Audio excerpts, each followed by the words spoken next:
Peter, what are you doing? Crack? What the fuck? Hey, at least I'm not drinking, Brian. Yeah, this isn't exactly a good substitute. Where'd you get crack? From Black's. What? Yeah, right behind Black's hardware store. There's a white guy selling it. Look, doing crack is not the way to stop drinking. You need to get to the heart of why you feel the need to drink in the first place. Look, here, this is the number of a hypnotherapist I want you to see.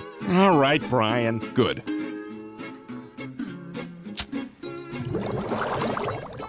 Hey, Peter, just thought I'd check on you. Oh, my God! Government came and took my baby!